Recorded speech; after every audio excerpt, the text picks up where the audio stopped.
In the heart of a gleaming metropolis, where ambition is cast in steel and glass, a story of betrayal and redemption unfolds, reminding us that true genius can never be truly stolen.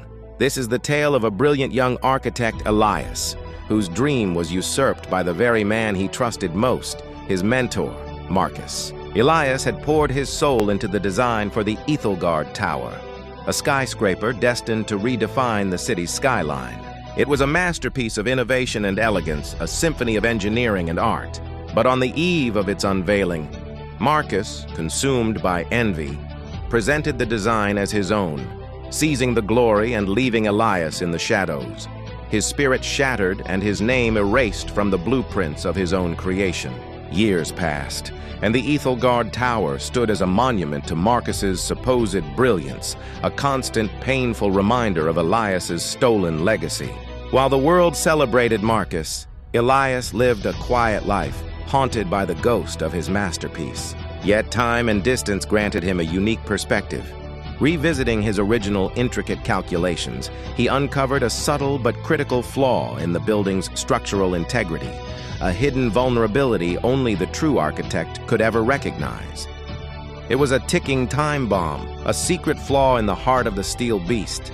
Seizing this opportunity not for destruction but for justice, Elias devised a brilliant plan.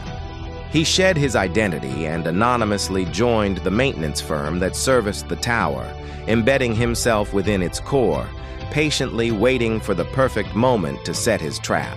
The moment arrived when minor tremors, invisible to most, began to manifest as hairline fractures in the tower's upper levels. Panic was a quiet whisper that soon grew into a public roar, leading to a high-profile public inquiry. Marcus, now a celebrated but complacent figure, was called to testify. Faced with a panel of experts and the piercing scrutiny of the media, he was asked to explain the complex structural dynamics of his design. He faltered, his answers vague and his arrogance dissolving into visible panic. He was an imposter, unable to decipher the language of a creation he had never truly understood.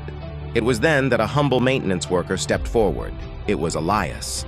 He revealed his true identity and, with breathtaking clarity, not only explained the precise nature of the flaw, but also presented a meticulously detailed, ingenious solution to reinforce the structure without compromising its aesthetic. The room was stunned into silence, witnessing the undeniable return of the true architect. In the end, Elias didn't just expose a fraud, he reclaimed his soul.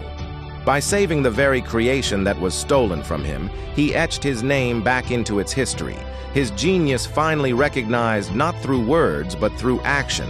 Marcus was left in disgrace, a hollow man stripped of his unearned honors, his career crumbling like the faulty structure he claimed to have designed.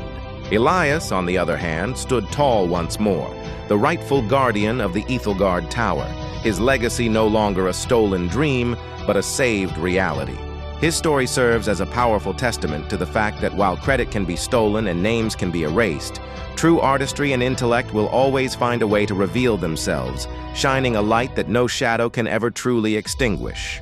Don't forget to like, subscribe, and hit that bell icon so you never miss a twist. Stay tuned to Reddit Tales Times for your daily dose of drama, laughs, and unbelievable stories.